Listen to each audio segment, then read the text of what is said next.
All right, so a very interesting development has just taken place. The Miami Dolphins have been stripped of a first and a third round draft pick for tampering, essentially, which my first reaction when I heard this is probably what a lot of your guys' reaction was.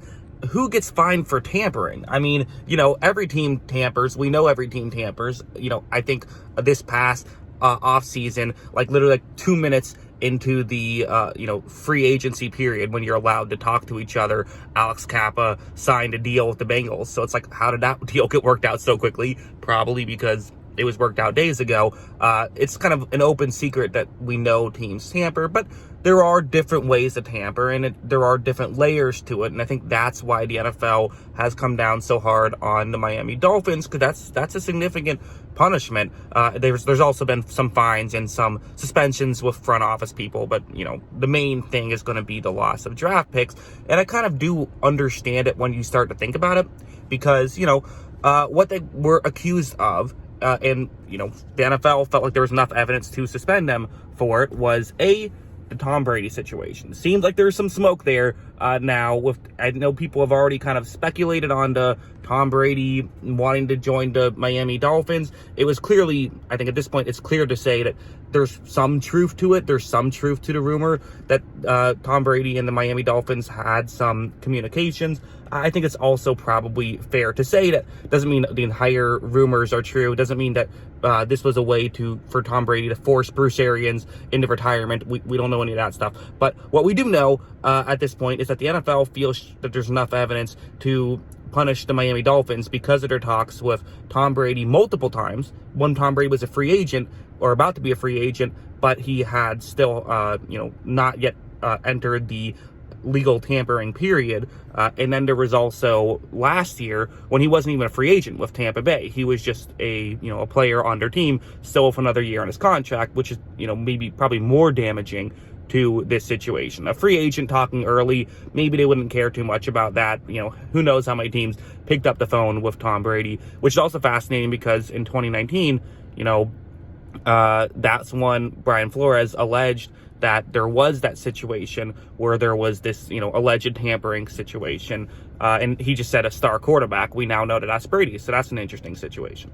Another name that has been thrown in here is Sean Payton. Sean Payton is another guy who has been brought into this. Apparently there is some truth to this rumor that Sean Payton and Tom Brady, teaming up in Miami. Apparently there was some talk about Brady getting to be a partial owner while still being a player, which is very fascinating with all of this. But at the end of the day, here's what we know and here's what we don't know. As a loud car goes behind me, what we know with this situation is that for Tom Brady, Sean Payton, and the Miami Dolphins had talks. They had conversation. That's what we know. We do not know how long these talks were, how serious these talks were. Was this just a conversation? Brady, when he was asked about it a little bit ago, maybe a month ago, he did not deny the claims. He said he had talks with a lot of different people. The Dolphins were one of them, but he kind of sort of brushed off as it was just a conversation. Again, maybe he's just trying to, not put too much smoke on that fire, but he didn't, he didn't go a certain route that some people would have gone and outright denied it. He did admit that, he did have conversations. So that's another aspect here. And again, same thing with Sean Payton. Sean Payton apparently had these conversations before he decided to retire. So it was when he was still with the Saints. That's why it's tampering, because if it was after he retired, I don't think people would care as much about it.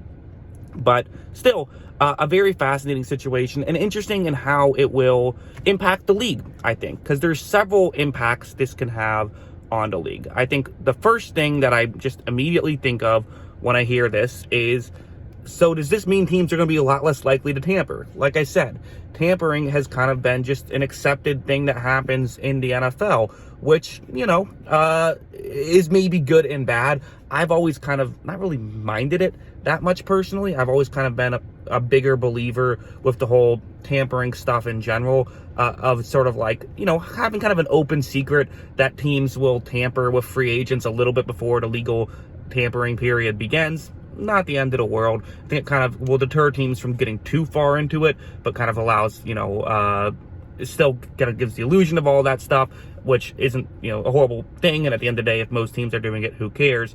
I think that with this, though, it does say that there is a line that the NFL is not okay with you crossing. If you're going to go out and you're going to sign Alex Kappa and talk to him a little bit early, the NFL doesn't care.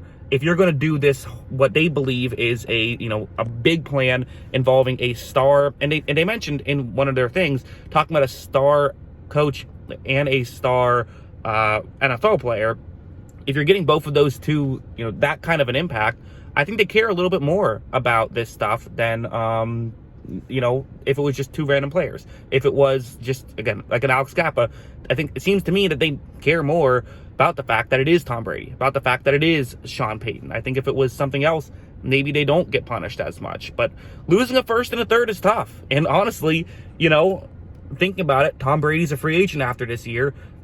We don't know he would return to Tampa if he does come back.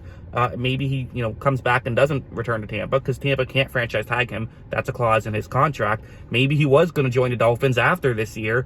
This might make him less likely to do so. If the fact that they don't have a first and a third round pick, it also makes you wonder, man, if Tua's not the guy, they don't have a first round pick in a good quarterback draft. So, I don't think they'll have I don't think they'll be bad enough to get a great pick anyways. Who knows with this stuff? Maybe you'd want to trade up.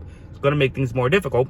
Or if Tua is the guy, well, then you have one less asset to work with. So there's some real ramifications to this deal and some real bad things that have happened to the Miami Dolphins here. So, I find it fascinating. At the end of the day, if this worked and you got Tom Brady, you gladly give up the first and the third to make it happen, but it did not work. So it's interesting, and there's a lot of different moving parts here for this stuff. So again, I'm trying to think. I can't think of a single time that there was a punishment for tampering. I'm sure it's happened. I'm sure someone can, point to this, but it also feels like, again, NFL, I think, feels like they're more okay with getting rid of draft picks than any other kind of punishment, because like fines, people are mad when you take away their money. Suspensions, people are mad when you don't let them in the building. Draft pick, you can at least deal with that a little bit better. So that's kind of a way that they can give a harsh punishment while still not getting people quite as mad at them as they would other stuff. I think, this is a similar punishment to what happened with the, in the Deflategate situation, another thing involving Brady. And that's maybe the final point is Brady going to get punished for this? I would assume no. I would assume if he would, it would have happened by now. But apparently he had, he was in these conversations as well. It wouldn't have shocked me if they gave him a fine or a suspension as well for this stuff. But they decided to not do that, which I guess I understand. He's not part of the ownership, but you could have punished him as well. I don't think it would have been crazy to do that, but I would assume if he was going to get punished, it would have already happened. So, and maybe they've already punished. They already feel weird about the Deflategate thing. Don't want to give him another maybe unfair punishment. And if he said what is true is he just had some conversation. From his perspective, I think it maybe is less harsh than from the Dolphins' perspective, but I don't know. I could see both sides. What do you guys think? What are your thoughts on all of this stuff?